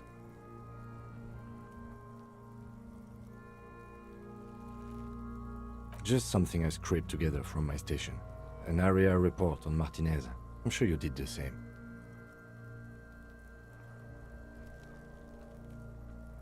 I agree. This equipment is way beyond what a guard can afford.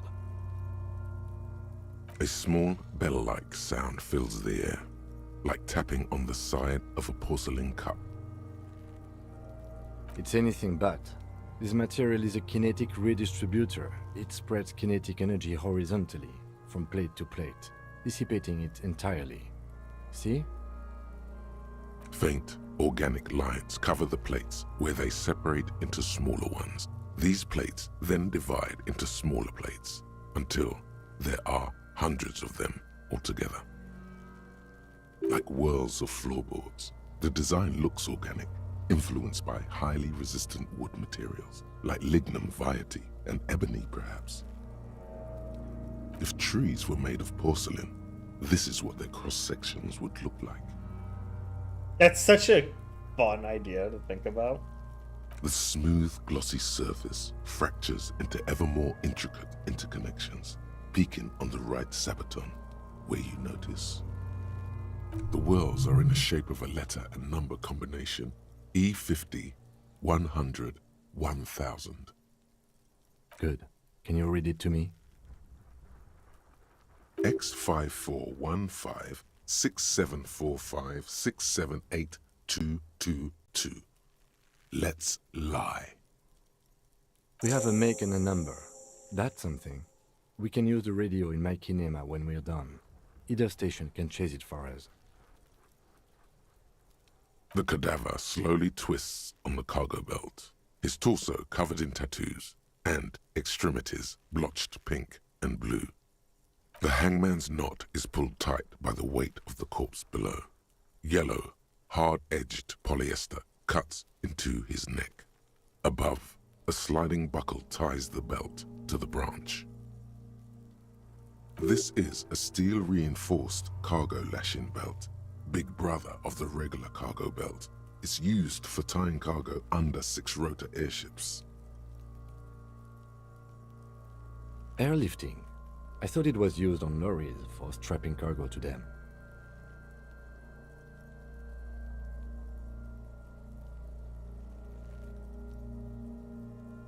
The local harbor uses 6 rotors to shuffle containers around.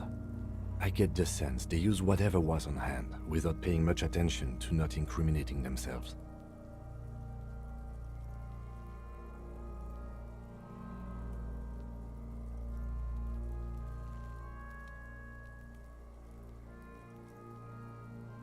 The brief suggested as much, politically motivated by the ongoing strike.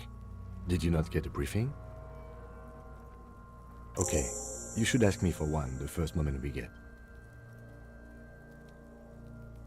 I was afraid it would be. Thin steel wiring, parallel strands. This makes getting him down more problematic than I had assumed.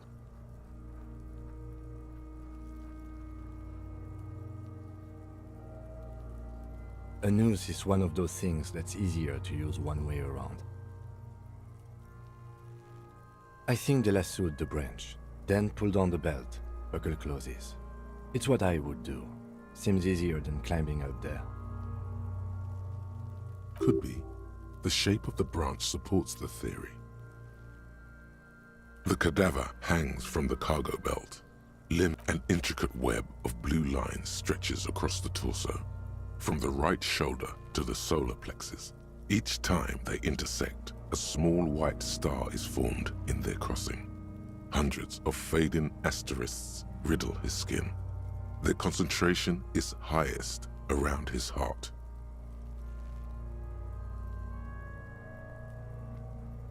A map of the stars.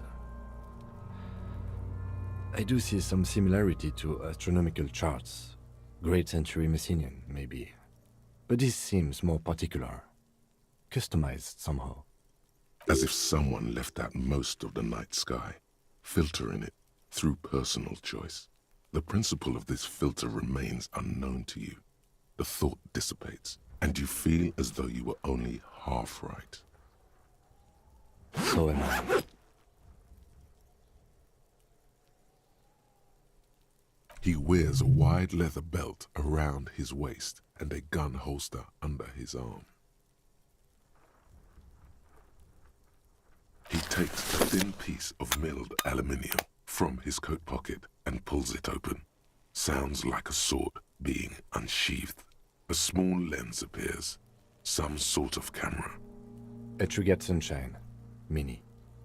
Triggered is the world's leading manufacturer of intercommunication devices, primarily projectors. The camera before you looks familiar somehow. Shit, Kuno! What the fuck is that? An instant color camera. I have only 2 ampoules, so nobody move. I don't want to waste one. A sound, a shrill flash, followed by the that breaking still of a hurts small my eyes. ampoule of glass. You see streams of color pour onto the thick, glossy piece of paper, rolling out. In case we need it. Yes, it is pretty cool, isn't it? There is only one ampoule left. use it wisely. It contains insight to the victim's person. By his build, I'd say this was a man of physical violence. The story he wanted his body to tell was important to him. It is his letter, to us. Someone should decipher it. We'll need to show it around.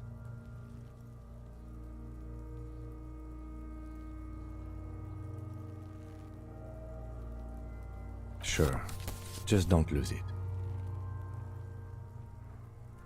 The glossy-eyed corpse looks by, his mouth mute and his skin as colorful as the chemical rainbow on the photo paper, teeming with opportunistic organisms. You've acquired an interactable item. Investigate this item further by going to the Interact tab in your inventory. His eyes are milky white and blind to the world, protruding comically from their sockets. There is no one home, just subaquatic terrors there. Dark brown hair grows on his head. His face is ready to explode from the organic processes inside. The death's head grin has passed. What remains is an unrecognizable mess. The corpse we're is for dead shot. silent. You have no idea why you just said that. Who is he? He is male, 4250, with an athletic build. The corpse looks right through you as you distance yourself from its stench, eyes like a shark. As you narrow your eyes, the monster before you blurs into a violent mess of green and pink. This is a trick. You've done it before. Pink is where the blood settled in the first hours post-mortem. You can use it to see if the corpse has been tampered with. Does his position at the time of death match the discoloration? Only the lower extremities are pink with a dash of blue. His fatted hands, thighs, and his neck, just above the noose. The rest of the corpse appears dark green in the cold spring air. I see it. His neck too. The lividity goes right up his chin. We have good, well-pronounced discoloration here. The monster comes back into focus, an explosion of color, coursing with dark marbled veins. His stomach appears pregnant with something. Black liquid streams down his thigh and onto his boot. So, what do you think?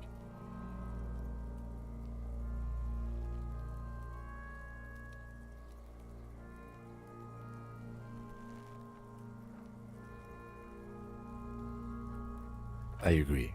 His personality is no longer a part of the world. Totally dead.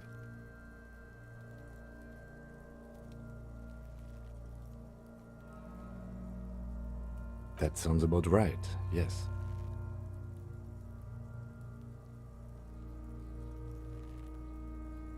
Agreed, especially on the neck. The belt acted like a tourniquet, keeping the blood in his head. The hypostasis supports a hanging. Everything here seems to corroborate that assumption, but we should still get him down before assigning a probable cause of death. A pool of blood and feces has eaten into the frozen mud below the man's feet. Purge liquid is dripping into it, drop by drop. The victim appears to have contained no more than half a kilogram of digestion at the time of death. The fuck he's saying? Talking about shit.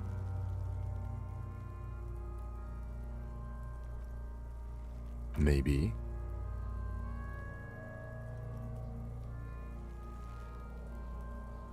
A pool of blood and feces. The victim appears to... The fuck he's saying? Oh, I already clicked that one. Talking about shit. Did we? I don't feel lucky. I do. Most of them are post-mortem. Maybe even all of them. The delinquents have made our jobs harder with their little sport. Stop talking in riddles, coin slot. It means you fucked him up good, Kuno. Fucked him up brutal like. But there There is no breath to catch, only the cadaver filling the air and your nostrils. He slowly rotates before you, decomposing. Are you sure we finished the preliminary examination of the cadaver? We might miss some of these things once he's done. The steel-reinforced belt presents a unique challenge. I brought chain cutters, but I don't see a good angle of approach to the belt.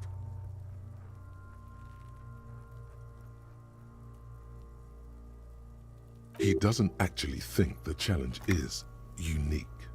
He thinks it's frustrating, annoying, and harder than he thought. The cadaver is a good 1.2 meters up. Neither one of us can reach the belt without assistance. And even if we do, there's the question of cutting the airship strength material. Climb up there and saw the branch? There has to be a less risky way, with less falling down of trees.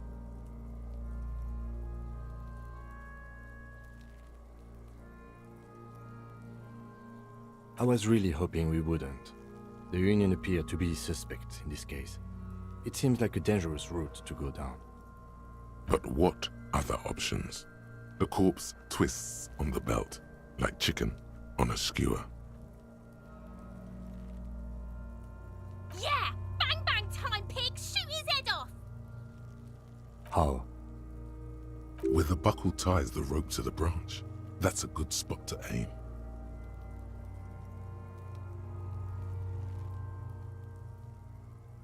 Where?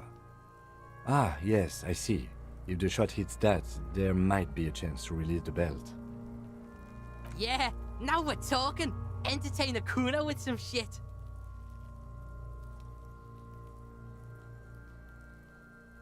They'll miss! The pigs will miss Kuno!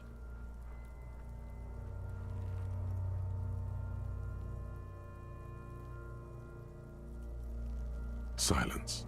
With his elbow sharp, the lieutenant unzips his jacket and produces a lightweight firearm. He drops a paper cartridge in the barrel, separates the scouring stick, and gives the cartridge 5 tucks, securing it in place. That's a Kiel A9090 Muzzle-loaded pistol in mass-produced this muzzleloader. setting Aesthetic, feels frugal, wild. One of the most common firearms in the world. He then steps back and assumes the fellow's desk position, taking aim.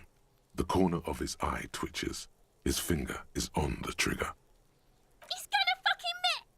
The kid's voice is drowned in a shrill blast that echoes off the walls of the surrounding tenements. A cloud of smoke slowly parts in the air as the lieutenant steps back and says to himself, God damn it. A lot of things were wrong with that shot. The fellow's test was the wrong choice. His shoulders were raised, but above all, he cannot trust his eyesight. Fucking idiot! Mookabat asshole! Kuno could have hit it easy, but then Kuno's not fucking handicapped, is he? Kuno's sorry too. Kuno feels sorry for the Beano Clad. The lieutenant doesn't say a word, just looks at the gun in his hand. I have to say, it's beginning to look unlikely we can get him down without assistance. You know, you don't feel like too bad of a shot yourself. It's bad as it is, us shooting firearms like punks here. Go ahead, I'm not stopping you. Just don't hit the victim. They only have one gun! Oops. This is the sorriest pair of pigs Kuno's ever seen. Officer, why do we only have one gun?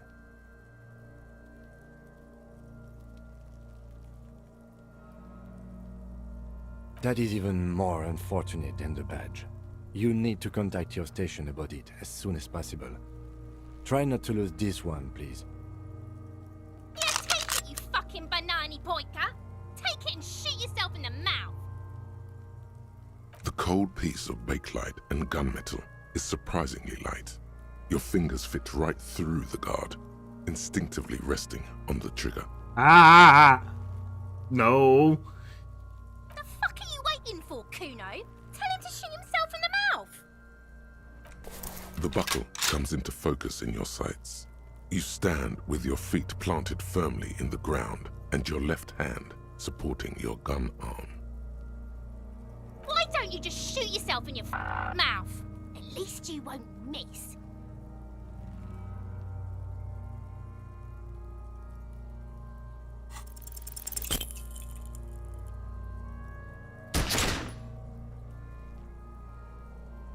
A plume of smoke erupts from the barrel. Your hand goes numb from the explosion. With your ears still ringing, you lower the weapon to see what happened. You missed the belt, but hit the corpse straight in the chest.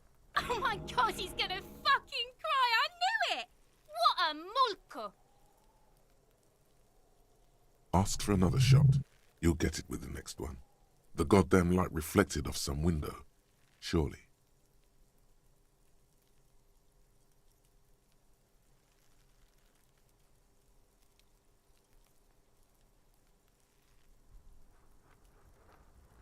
The cadaver is already compromised bad enough.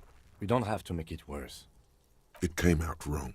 You made it sound like you're some sort of roulette addict looking for a fix. Ask again. More controlled this time. There is silence. Vittupa wants to fuck up again bad!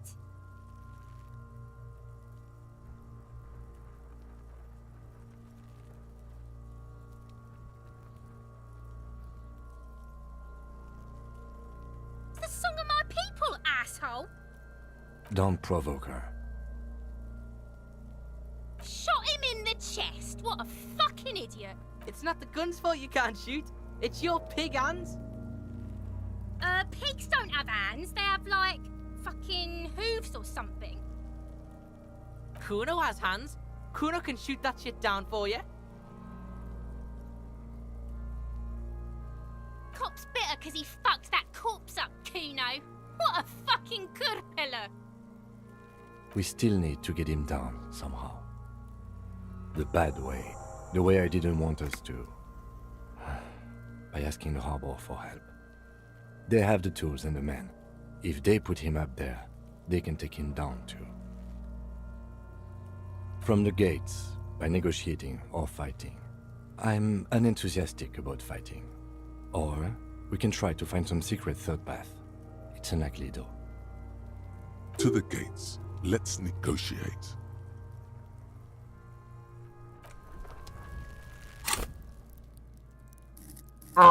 Pissed at myself.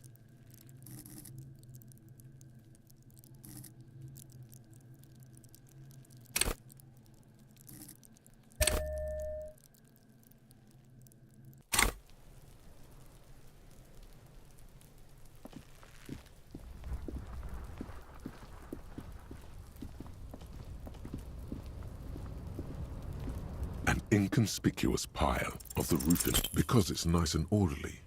Well-laid rhythmic pattern calms your... That's frustrating. Just rolling like shit now. Whatever.